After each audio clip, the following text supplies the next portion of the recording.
Everybody needs to calm down. You are Locked On Lions, your daily Detroit Lions podcast. Part of the Locked On Podcast Network, your team every day.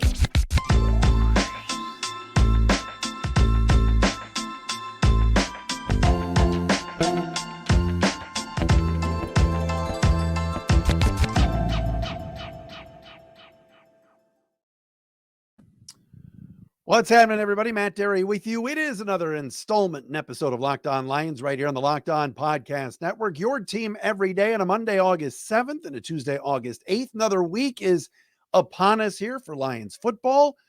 A lot going on with this team, including what was today a Twitter freak out. Yes. Bunch of media members putting out the googly eyes and calm down and news might be coming, and people are thinking, oh, is Jameson Williams out for the year? Is something going on? Is there a big trade? Is there this? Is there that? We'll get into that coming up momentarily. I'll tell you what I've heard coming up in minutes here on Locked On Lions. Also, we will talk about J-Mo. He was not at practice on Saturday. The team hasn't spoken since. There'll be a media availability tomorrow with the New York Football Giants coming in for the first of back-to-back joint practices Tuesday and Wednesday. We'll talk about that. There's an alternate broadcast for Friday night's preseason game at DetroitLions.com. I have no idea why, but apparently the Lions think this is cool. We'll talk about that. Bunch of transactions as well, a Nate Sudfeld update. Everything here on a Monday edition of Locked On Lions. Thanks for making us your first listen, checking us out wherever you get your podcast. Locked On Lions today, brought to you by Bird Dogs. Go to birddogs.com/LockedOnNFL or enter promo code LockedOnNFL for a white tech hat with any order. You won't want to take your Bird Dogs off. We promise you. Follow us on Twitter. Or now on my phone, it's X. Is it X? Is it Twitter? Because if you go to the interwebs and type in twitter.com, it shows up. But whatever it is, X or Twitter, we're on there at Derry Speaks, at Locked On Lions. Matt Derry Facebook fan page. We are on Threads as well, at The Real Matt Derry. And we are closing in on 7,000 subscribers on our Locked On Lions YouTube channels. You can follow us there, watch us there for free, and subscribe, please, right here on the Locked On Lions YouTube channel. All right, so here was my day today very quickly.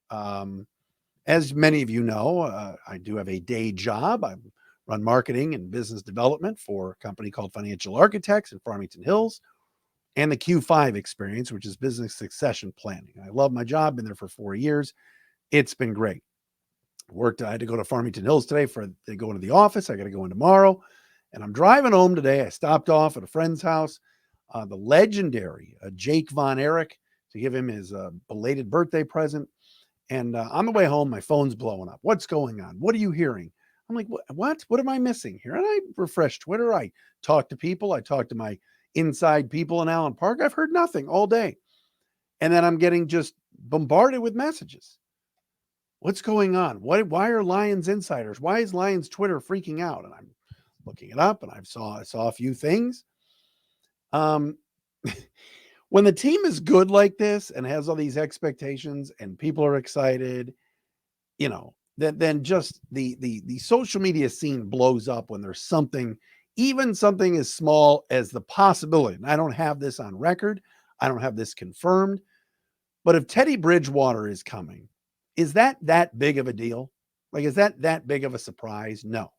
Apparently that's my best guess as to what has been going on Lions Twitter today, with people saying a big news, big story, the googly eyes or whatever they call them, the emoji with the white with the black eye. I mean, okay.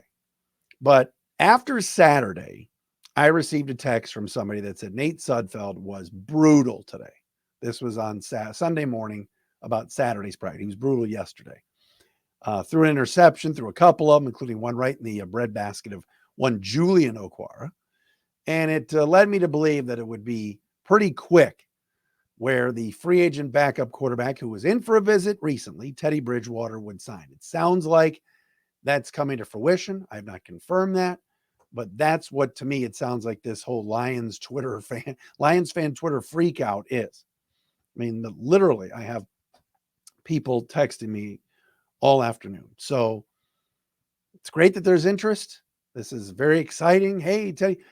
The thing about Teddy Bridgewater is wherever he goes, the starting quarterback gets hurt, and then Bridgewater has to play. So that's not good because Jared Goff, the Lions need him to be healthy if they're going to make this run this year. So Sudfeld thing, not good. He's had a good camp. He's had a good offseason. They've talked him up. But Brad Holmes has said it from day one. They want to improve the quarterback room. Hendon Hooker ain't playing this year. Not coming back from a torn ACL, not being a rookie, not having played football since last November. This will be a redshirt year for him. And the other quarterback, the third stringer right now is Adrian Martinez. That's not happening. Not a chance. There's a reason Teddy Bridgewater came in to visit. He's coming. This is what I think this is. So everybody breathe. Everybody slow down, calm down. This is not some major injury or Jameson Williams news. Now, the Jameson Williams thing we're going to get to in a second, but that has to be a little bit of a concern unless it's nothing. But see, the pattern we've seen with Jameson Williams has been nothing but a pattern of, issues. Like 1 minute it's, oh my God, 17 drop passes. He looks horrible. The next day he looks great. 1 minute it's Jameson Williams puts on a football camp for kids in Harper Woods. Awesome. The next minute it's, why is Jameson Williams in his car with his phone videotaping himself handing out money to people in Detroit? Why is he lighting fireworks and using an old lighter instead of a big lighter and blowing, risking himself getting injured? So we've had this Jameson Williams roller coaster. Saturday, for those of you that don't know, I guess I could do this now. He was not at practice. The Lions have said nothing about it, but he wasn't there. He wasn't present. He wasn't on the sidelines injured. There was nothing. Lions had no mention. Dan Campbell had no mention of it Saturday before practice either. So I'm sure he will be asked about it tomorrow. And Mike Valeni brought up a great point. I was listening to Mike and Rico today on the ticket driving home. Mike brought up a great point. This is a big week for J-Mo. Is he going to go out there and light up the Giants and look really good and look the part? And are we going to see the guy that we've been hearing about for 2 years? Or is there something going on? Will he not be there?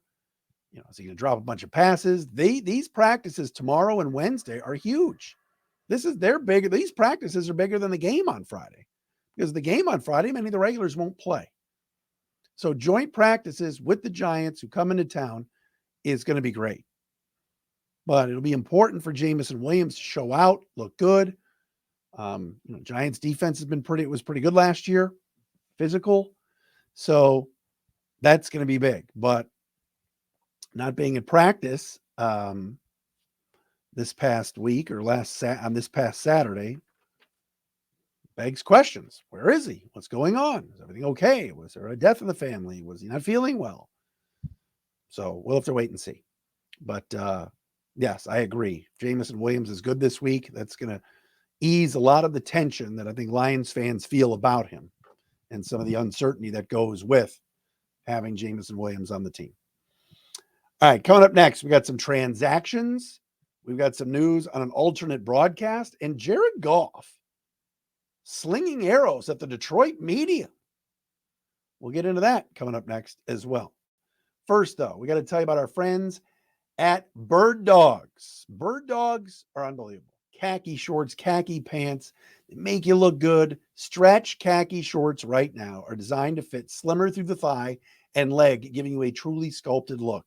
Even though today was cold outside, you want those khaki shorts, get them at Bird Dogs. Bird Dog shorts are the exact same thing as Lululemon, but they fit way better. Fit way better than regular shorts that are made of that stiff, restricting cotton, because Bird Dogs fix this issue by inventing cloud knit fabric that looks just like khaki, but stretches so you get a way slimmer fit without having to sacrifice movement.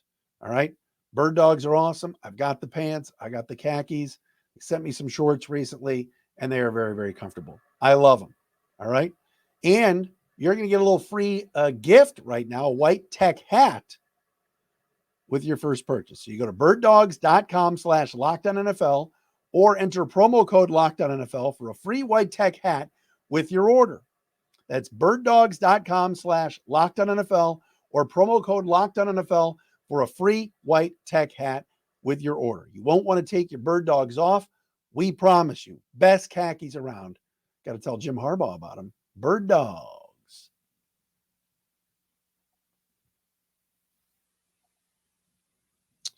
All right, it's a Monday episode, Locked On Lions, Locked On Podcast Network. A happy birthday to the best engineer in the business, Albert Dale.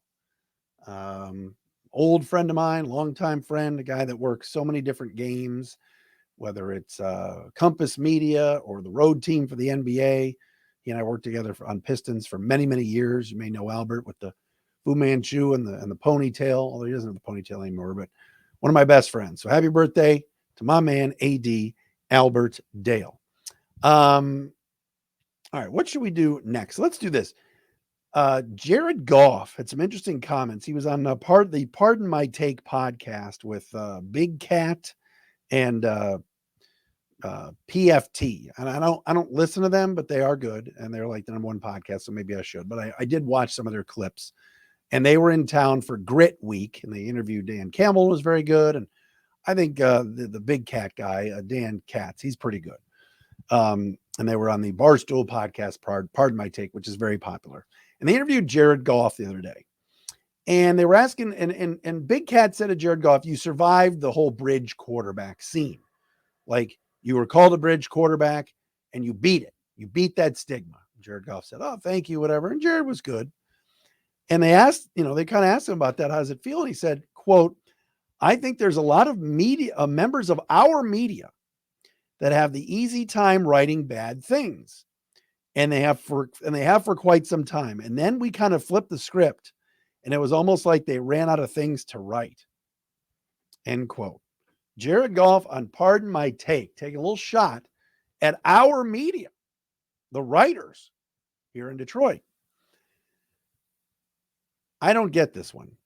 Number one, Jared Goff's first season, the Lions won 3 games. He was very mediocre. Played through a pretty bad injury against the Steelers, which he tried his best to play. But all in all, I don't recall scathing columns from this group of media here, other than maybe Carlos Monarez from the Free Press, writing his usual drivel and putting something out there last year after the Lions beat the Bears that, hey, the Lions won, but they still need their Justin Fields. Other than that, I can't recall another time where somebody wrote some scathing piece on Jared Goff. Kyle Meinke at MLive.com, who I think is one of the best beat writers of any sport and any team, did put out a piece, and it was an opinion piece 2 years ago, basically saying Jared Goff's not the answer. And that was Kyle's opinion at the time. And I think since Kyle has softened that opinion, but so have I. All right. For Jared Goff to be like, oh, the Detroit media members are eating their words now. Like, really, Jared? Like, Jared Goff played really well last year. Jared Goff has been to a Super Bowl with the Rams. He's had a pretty decent career.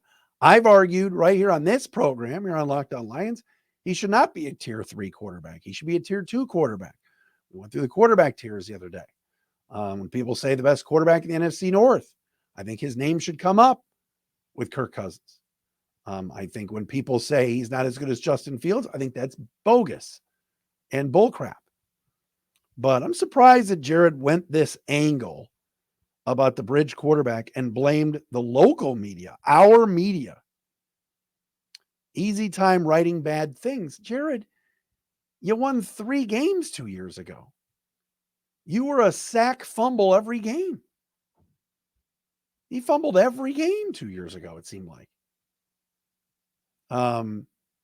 Was it the pick 6 against Minnesota or Philly? He had some bad games. Now last year with Ben Johnson, and they were rolling. But to sit here and go, well, yeah, we got ripped, you deserved it. Well, yeah, they're not writing a lot of negative things. Now the team is much better. I think that, I think the Illich teams get a free pass in this town. All right. I don't think the Lions do, but I think it's been warranted how bad it's been here.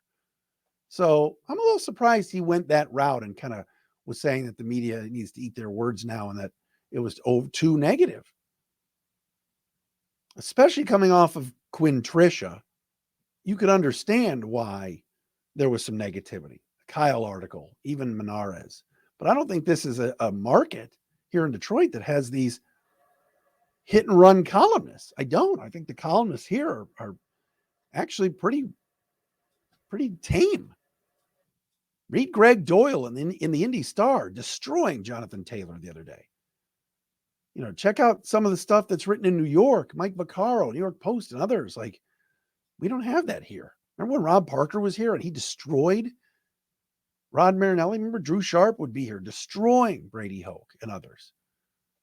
I think, if you talk about the newspaper column, I don't know who Jared is specifically talking about, but the two that came to mind was one that Menares wrote, one that Kyle wrote. And I thought Kyle's piece was spot on 2 years ago about Goff and how much he didn't perform. Now, if this is what motivates Jared to be better, and if he gets mad about it and it motivated him to improve and it was something that lit a fire under him, so be it. Just thought it was a little interesting he went with that angle when it came to getting ripped. I ripped him on this podcast 2 years ago. Last year, I defended him. I lauded him. I thought he played really good football and looked like the Jared Goff of the old with the Rams. So there was that. All right, some transactions to tell you about and an alternate broadcast. This is bizarre, but we're going to discuss it. We're going to do that coming up next here on Locked on Lions on a Monday. What about our friends at FanDuel? Baseball season's in full swing. Heck, Women's World Cup is still going on, although our country is out, unfortunately. There's no better place to get on the action than on FanDuel, America's #1 sportsbook. Because right now, new customers get a no-sweat first bet up to $1,000. That's right, up to $1,000 back in bonus bets if your first bet doesn't win. Just go to FanDuel.com/lockedon. You see it on the screen to join today. It's the best. It is. Still get in on that action. I heard one today. Northwestern football over under 2.5 wins. Lions sitting at 9.5 wins. Get in on that at FanDuel. No sweat first bet up to $1,000 when you join FanDuel today. Go to FanDuel.com/lockedon to sign up. FanDuel, the official partner of Major League Baseball.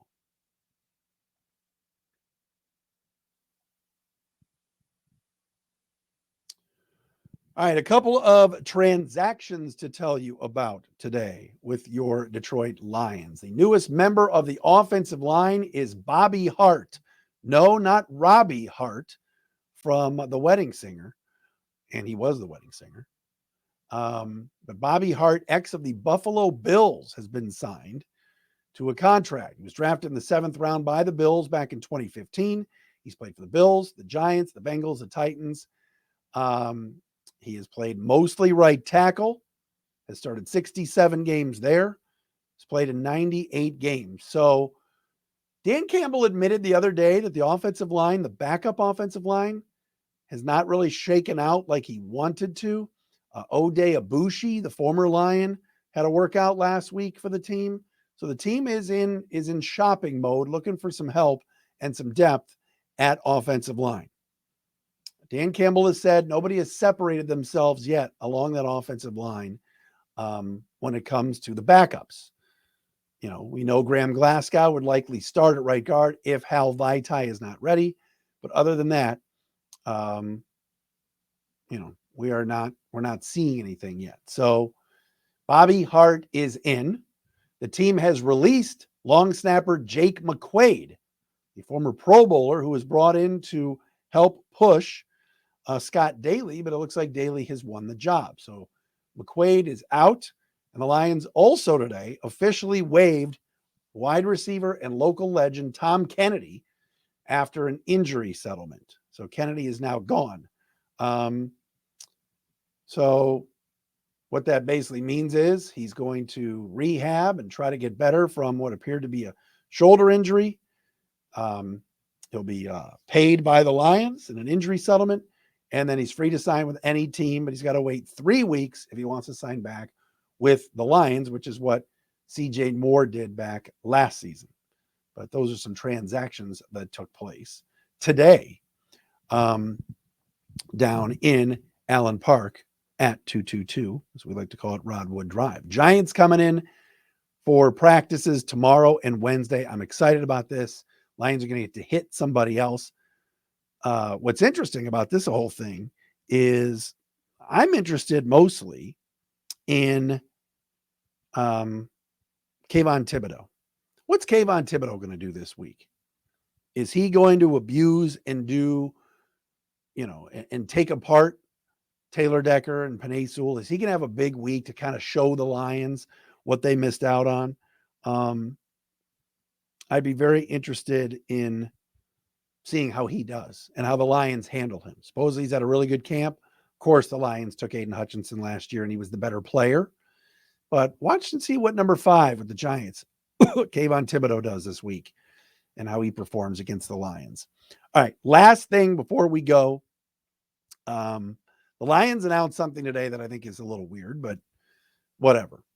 We mentioned on Friday, Jason Ross Jr. is going to be on the call. Local kid, just 25 years old, and he's going to be the play-by-play voice for the Lions on their 2 preseason local TV broadcasts, along with Devin Gardner and DetroitLions.com reporter Danny Rogers will be down on the sideline. Today, the Lions announced they're going to be hosting an alternate broadcast on DetroitLions.com, hosted by Peter Schrager from Good Morning Football on the NFL Network. Lions Director of Broadcasting Carl Mall. All right, Carl. We're thrilled to produce our first ever Detroit Lions alternate broadcast with Kiswe Cloud. I don't know what Kiswe Cloud production is, KISWE, but among the guests that will appear on this DetroitLions.com alternate broadcast, Brad Holmes, Chris Spielman, Gary Danielson, Glover Quinn, Golden Tate, Jalen Rose. Will they ask him about him getting fired from ESPN? Kurt Gibson, Darren McCarty, Dave Burkett, and Stacey Dales from the NFL Network. There you go. Alternate broadcast for a preseason game. Okay. Sorry, I'm probably not going to check that out. I get the alternate broadcast idea. I like Peter Schrager. He's funny. I think it's cool. I know the Lions can't do something like this during the regular season, so you do it in the preseason when you're producing your own game on Fox 2. But I'm going to want to watch the normal broadcast. I don't care what DMAC thinks of the Lions during the game. Kirk Gibson, God bless him, former football player at Michigan State, but I'm going to want to watch the game.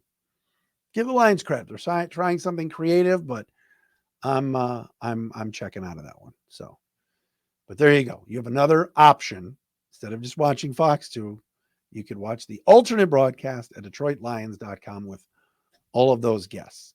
Here's my issue with those alternate broadcasts. What are they going to get? The guy's going to be on Zoom, and the girls, Stacey Dales, are they going to all be zoomed in? Because sometimes that doesn't sound as good. The audio drives me crazy. Sometimes that the Manning cast I loved. Sometimes the audio was so it was tough to hear. So there you go. All right, that'll do it for us here on a Monday. Tomorrow we'll recap day 1 of Lions-Giants joint practices right here on Locked On Lions. Thanks for making us your first listen and checking us out. Shout out to our everydayers who are out there. We appreciate you as well.